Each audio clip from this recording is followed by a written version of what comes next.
la canoa. Disfruta del camino.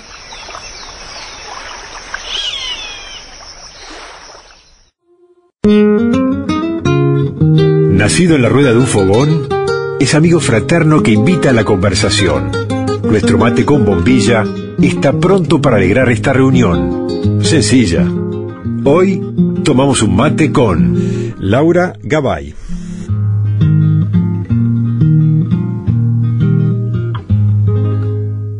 Nuestra invitada esta mañana es directora y productora de cine, nacida en Suiza, pero de familia uruguayo-española. Está aquí en Montevideo para presentar Para no olvidar, su primer largometraje documental. Laura, buen día, bienvenida. Buen día, gracias. No solamente Montevideo, ¿no? Porque también ha estado en el interior, nos contaba recién, en Mercedes, una película que va presentando en distintos espacios, centros culturales, salas de cine, y eso está bueno, es diferente, ¿no? También, ¿no? Al hecho de que una película esté solamente en una sala, esto de ir un poco al encuentro de las audiencias, ¿no? Sí, es lindo porque sobre todo estas salas del interior permite como conocer a otro tipo de público.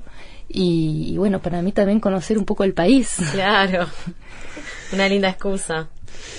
Naciste en Suiza. Sí. Ahí está, de familia uruguaya y bueno, la película nos da pistas, algunas pistas sobre la historia de Laura y sobre el motivo, el pretexto del cual partiste para construir esta historia, ¿no? Y es el centro es tu familia, ¿no? Justamente, es tu historia familiar, aunque de alguna manera el contexto de una época también, ¿no? Sí, es verdad que el punto de partida es de alguna manera mi historia personal, familiar, que intenté con esta película volver un poco más universal, ¿no? Partiendo con estos archivos familiares, sonoros y visuales. Hay una anécdota allí que es un poquito el punto de partida de esa película, que es el hallazgo de una serie de películas. ¿En qué formato estaban? Entonces, hay varios formatos. Es una película con varios formatos, por eso hablo un poco de collage. Sí. Pero la mayoría de los archivos que se ven visuales son en Super 8, un archivo analógico con películas mudas. Después también hubieron más un formato un poco más reciente, que es el H8, el VHS, ¿no? Y después para llegar a imágenes digitales, que esas son imágenes que yo hice. Eso es al nivel visual. Después, al nivel sonoro, también me encontré con muchos cassettes que hacen como, de alguna manera, que son una base de la estructura narrativa de la película, esos cassettes, ese sonido, porque en realidad son correspondencias sonoras que se mandaban mi padre con mi tía y mis abuelos que ellos sí vivían acá en Montevideo, se quedaron acá. Entonces es es algo un poco particular. De hecho, cuando mostré la película acá, en realidad el año pasado, cuando vine al Doc Montevideo, hay personas que vinieron hacia mí y me dijeron: mirá, que nosotros también teníamos con nuestra familia esta correspondencia sonora con estos cassettes, porque claro, era bastante caro hablar por teléfono y una carta escrita no es lo mismo que mandarse un cassette, que en realidad es el equivalente de los audios WhatsApp de hoy, ¿no? Exacto. Sí. Le hablaba de esto a Cristina hoy más temprano, que me miraba con cara de asombro, como diciendo, claro, ¿cómo? No tenía esa práctica. No sucedía. Claro, porque me pasó algo muy parecido a un poquito en ese sentido, un poco a la historia de tu familia. Demos algunos datos para entender mejor. Estamos hablando de la historia en particular de tu padre primero, que se va muy joven del Uruguay hacia Europa cuando comienza la dictadura militar aquí, ¿no? Uh-huh. Y luego sucede lo mismo con tu tía. Tenían apenas 21 años, ¿no? Sí, él tenía 21 cuando se fue del país, sí. Y aquí quedó familia. Aquí quedó toda la familia, todo el resto de la familia quedó acá. Ahí está. ¿Tu padre era artista plástico? Sí, en realidad hacía varias cosas. En las imágenes que están ahí, que yo encontré, se ve como un artista plástico haciendo una performance en la calle, pero en realidad también trabajó como ingeniero, pero hacía muchas invenciones así. Yo lo conocí ya en otra etapa de su vida, ya no hacía este tipo de performance o de creaciones artísticas, por eso para mí también de encontrarme con esas imágenes fue algo bastante curioso. Claro, vos no sabías, o sea, no tenías conocimiento del lado artístico de tu padre, ¿te lo encontraste a través del archivo? Yo tenía conocimiento a través de los relatos que él me contaba, pero viste cuando se dice hay que ver para creerlo. Entonces fue en el momento en que me encontré con estas imágenes que ahí sí me di cuenta que sí había tenido un momento de su vida bastante fructífero al nivel artístico. Y ese arte tenía que ver un poco como para linkearlo también con el tema del exilio, por ahí el tema del desarraigo. ¿Había algo en su arte que fuera por ahí? Bueno, hubieron varias personas que salieron del país más o menos en la misma época, y él sí tenía muchos amigos que estaban en el mundo del teatro, del arte contemporáneo, y creo que entre ellos también el hecho de hacer arte y creaciones artísticas era una manera de resistir contra un régimen y también como sí, una especie de militancia. Yo no veo esas dos cosas separadas, claramente. Claro. Nunca le pregunté a mi padre el motivo de su exilio, confiesa Laura en parte de los textos que acompañan la presentación de la película. Y allí también hay un poco la clave de esta película que quisiste hacer, ¿no? Tratar de responder preguntas que te hiciste ya con tu padre fallecido, digamos, ¿no? Una serie de incógnitas que tienen que ver con su vida y que intentás responder a través de esta película. Sí, eso fue la premisa de la película. De hecho, no solo la premisa, sino también la necesidad de hacer esta película. Claro, cuando se va... O sea, yo creo que tenemos la impresión que los padres son eternos y que siempre van a estar, y entonces de alguna manera yo no... sí, hay cuestiones, preguntas que no abordé porque, nada, pensando que un día iba a ser posible, pero bueno, ese día ya como pasó muy rápido y de repente me quedé así con muchas preguntas así sin poder responder. Y creo que la idea de esta película fue esa, intentar investigar muchas cosas de su vida anterior que yo no conocía, y sobre todo sobre su país y el pasado reciente de su país, que también de alguna manera yo me siento atravesada por su historia, aunque no haya nacido acá, aunque no sea de su generación. Creo que tenemos esta... los hijos y nietos tenemos como esta cosa genética que nos sigue, ¿no? Y era una necesidad de entender mejor de alguna manera quién soy yo y cómo me comporto en este mundo a través de la historia de mi familia. Bueno, esas imágenes que aparecen en la película, en su mayoría la película está compuesta por esas imágenes que encontraste, ¿no? Y sí. Además los cassettes, que son parte de la banda sonora, y también una carta. ¿Encontraste una carta?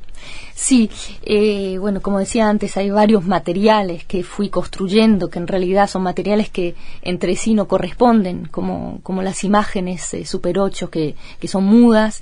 Les hice dialogar este sonido de los cassettes, que ahí yo diría que el contenido de la película se sostiene con estos cassettes, con lo que sonido, se dice, lo que se escucha, las conversaciones. Exacto, ¿no? Con lo que se escucha, con lo que se dice y también con lo que no se dice, que eso es lo que para mí de alguna manera permitió o hizo que emerja una voz en off, que es una voz en off mía, en donde ahí intento hablar de lo que no se dice o lo que no se ve, como esta voz en off nos guía un poco a través de esas imágenes que parecen todas imágenes de felicidad, y en realidad para mostrar que detrás de esa felicidad aparente también hay sufrimiento.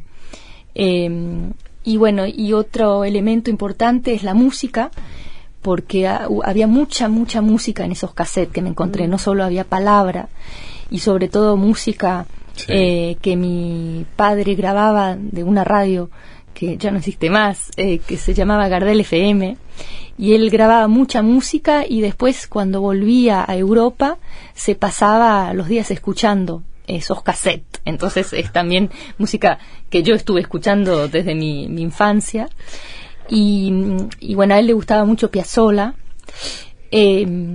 pero por una cuestión de derechos musicales que eran un poco complicados, hemos decidido componer una música original para la película inspirada de la música de Piazzolla. Ahí está. Está bueno eso que decís, ¿no? De alguna manera una película que parece reflejar un mundo muy distinto al de la época que se estaba viviendo, ¿no? Esos 70 años para quienes dejaron sus países sudamericanos exiliados por diversos motivos en tiempos de dictaduras, ¿no? Y que de alguna manera buscaban, en cierto sentido, sostener esos vínculos familiares, ¿no? De alguna manera tratar de vivir una cierta normalidad a pesar de que la situación no lo era, para nada, ¿no? Y había mucha distancia y dificultades para comunicarse, ¿no? Sí, yo creo que también había esa voluntad de, sobre todo cuando se crea una familia, de hacer que la infancia sea lo más feliz posible. Entonces se quiere proteger a las hijas, a los hijos de todo el resto del mundo, ¿no? Y hacerla como, yo siento que quiso como construir una burbuja. Una burbuja de protección. Sí. Y por allí planteas, ¿no? Que bueno, nunca se hablaba o no se habló, no lo hablaste de lo duro, de la violencia, de esa época, de la violencia política, de lo que se vivía de alguna manera, ¿no? Faltó poder hablar un poco también de eso con tu padre. Sí, faltó hablar, y de alguna manera cuando no se habla es como algo casi que no existió. Por eso me parece la importancia de hablarlo, de hacer películas, de hablar de este pasado que de alguna manera si no se reconoce lo que pasó, si no se charla, si no se explica, el riesgo es de repetir los errores del pasado. Me hago constantemente la pregunta ¿por qué yo nunca pregunté? Decís. ¿Te persigue un poco esa pregunta? Sí, exacto, porque creo que va de los dos lados, ¿no? Hay algo de querer conservar esta felicidad infantil, y del otro lado querer y seguir, querer ser una niña, y una niña quiere decir seguir con esta inocencia y no hacer preguntas difíciles que pueden molestar, que pueden dañar, que pueden doler. Entonces creo que fue medio recíproco, ¿no? Claro. De los dos lados.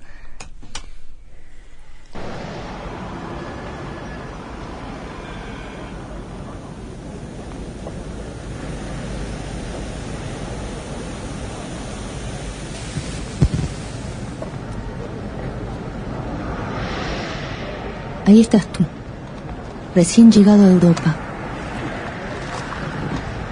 A los 21 años, tuviste que irte de tu país, el Uruguay.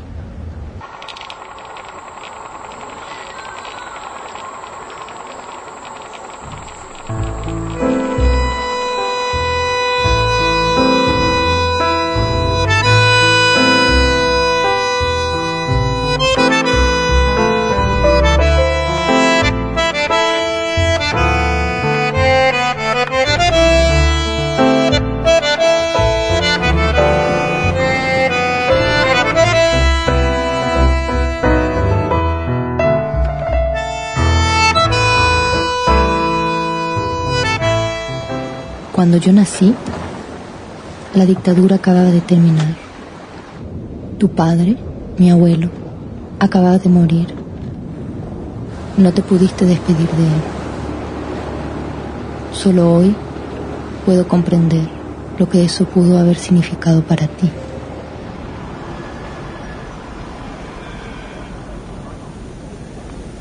parte de la banda sonora de la película Para no olvidar, de Laura Gabay, esta película documental que Laura está presentando por estas semanas aquí en Montevideo, también en algunas ciudades del interior del Uruguay, en encuentros también con el público, ¿no? Porque has ido acompañando estas presentaciones, también pudiendo conversar, pudiendo recibir preguntas, comentarios, y allí imagino habrá aparecido un poco de todo, ¿no? Gente de distintas generaciones, además. Sí, exacto, o sea, yo siempre digo que de alguna manera la recompensa de tanto trabajo de hacer una película es justamente el momento en que se va y se encuentra el público y se sienten las conexiones y bueno, y ahí no sé, de alguna manera todo toma sentido, ¿no? Porque hubieron muchas charlas, personas que se sintieron muy identificadas con la historia y sobre todo acá en Uruguay, porque se mostró afuera la película. También hubieron personas que se sintieron identificadas, pero más por el lado de la migración. Pero acá hay una historia directa. Y entonces, sí, siento que fue muy enriquecedor todo. Es como cuando la película se termina realmente, es ese momento de mostrarla y de comunicar con el público. ¿Fue realmente ese hallazgo de material el que disparó todo, o tenías en la cabeza un proyecto que iba un poco en la dirección de bucear un poco en tu historia familiar? Bueno, había una semilla hace bastantes años que era una curiosidad que yo tenía sobre mi familia paterna, o sea, uruguaya, que yo no conocía mucho, porque en realidad no vine mucho a Uruguay siendo chica. Pero era esa especie de binacionalidad de alguna manera, porque yo sabía, bueno, por mi padre, que mi familia era turca, ¿no? Mis abuelos nacieron los dos en Turquía, y de hecho en la película también aparece esa semilla inicial, y entonces como que me llamaba mucho la atención el hecho de nacer en un país, pero después vivir en otro. Nunca habían viajado a Turquía, entonces, pero de alguna manera se sentían turcos. Entonces esa pregunta de identidad me interesaba mucho. Y entonces vine a Uruguay varias veces. Mi padre en ese momento estaba vivo todavía. Tuve un acercamiento con mi familia paterna, con mis tías. Y bueno, y a veces, y sobre todo cuando hacemos documentales, como que la vida viene a cambiar un poco los caminos. Claro. Y entonces el fallecimiento de mi padre me llevó a otra necesidad. Pero de alguna manera siento que esta semilla inicial está en la película. Ahí está. ¿Y cómo es hacer cine, hacer una película con un montón de material encontrado? ¿Cómo fuiste creando este hilo narrativo con todo lo que encontraste? Bueno, fue un proceso bastante largo que duró más de 4 años, y sobre todo es una película que puedo decir una película de montaje, porque mucho se hizo en la isla de edición. A partir del material mismo, y hubieron muchas idas y vueltas, o sea que estaba editando, después volvía a escribir, después filmaba algunas cositas, porque hay algunas cositas que también filmé yo en Super 8, entonces también para dar un poquito de coherencia. No todos los archivos que están en la película son archivos reales también, porque siempre dentro del documental hay mucha ficción para traer un relato coherente, ¿no?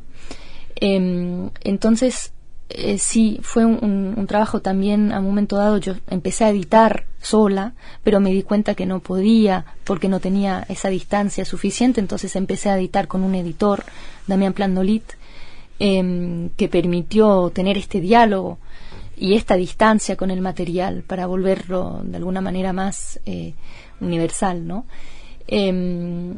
Así que bueno, estas etapas fueron también como con momentos de viajes a Uruguay, también para investigar. Hablé mucho con mi tía Becky, que aparece en la película. Ella ahora en este momento vive en Uruguay, se volvió de Brasil, y creo que esas charlas con mi familia son las charlas que quizás me hubiera gustado tener con mi padre, pero que gracias a la película pude tener. Bueno, no se la pierdan, vale la pena que vean Para no olvidar, este largometraje que se va a exhibir unos días más todavía en distintos espacios de Montevideo en particular. Hoy, en la sala B del cine del Sodre, allí donde está el auditorio Neri Goitiño, está la sala B que proyecta frecuentemente cine uruguayo. Allí van a poder ver la película. Mañana en la Casa de la Pólvora, esto es en la calle Bulgaria entre Perú y Burdeos, es un centro cultural, en el Cerro. Y el jueves 31, la semana próxima, en Cinemateca, ¿no? Y allí vas a estar siempre acompañando. Sí, el sábado también vamos a estar en la sala B presentando la película para las personas que quieran tener una charla post película. Estaremos ahí con las productoras. Bien, irá también a San José el viernes 8 de noviembre y a Maldonado, al MAC, al Museo de Arte Contemporáneo Chugarri, el sábado 16, allí una preciosa sala de cine que tiene el museo, ¿no? Allí estará también Para no olvidar. Ahí está. Y esta directora luego sigue con otros proyectos. Sí. Se vuelve para Europa. Sí, sigo ahí con el desarrollo de este segundo documental. El documental es tu género predilecto. Bueno, sí, es trabajar con elementos reales es lo que me interesa más. No quiere decir que sea exclusiva, porque como decía antes, siempre hay ficción dentro del documental, pero sí trabajar a partir de lo real es lo que me interesa. Ahí está. ¿En qué estás trabajando? ¿En qué proyecto? Ay. Pone cara de qué momento, qué difícil. Sí se puede, sí. Sí, claro. Se puede, pero estoy con la cabeza tan ahí dentro que me cuesta como expresar. Pero es una película que también está hecha a partir de archivos, pero esta vez archivos digitales. Y estoy haciendo esta película con una amiga, Melania, que en realidad me propuso de hacer esta película. Melania es uruguaya y en 2019 sufrió una agresión violenta muy grande en Londres mientras viajaba en un ómnibus con su novia. Fue un caso bastante conocido que resonó acá, de hecho. Sí, exacto. Fue una historia que se hizo viral y sobre todo ella, al ser uruguaya, se escuchó mucho de esta historia acá. Y me propuso que hagamos una película partiendo de este evento. Entonces es también una película intimista, una película de correspondencias y estoy escribiendo el desarrollo de la película en este momento. Laura Gabay, directora, realizadora, productora, uruguayo-española. Gracias por esta... Bueno, suiza, uruguayo-española, ¿no? Tenemos 3 nacionalidades, ¿tenés? Sí, qué lío, ¿no? Qué lío. Haciendo eco de lo que contabas entonces de tu padre y su familia turca también. Exactamente. ¿Te persigue? Hay algo de la identidad. Bueno, agreguemos entonces suiza, turca, uruguaya, española. Sí, yo digo cuando me preguntan citadina del mundo, al final es eso, ¿no? Porque también somos lo que queremos ser en este momento. Y que para completar vive en San Sebastián, el País Vasco, en España. Muchas gracias, Laura. Gracias a ustedes. Chau. Chao. La canoa. Seguinos la corriente.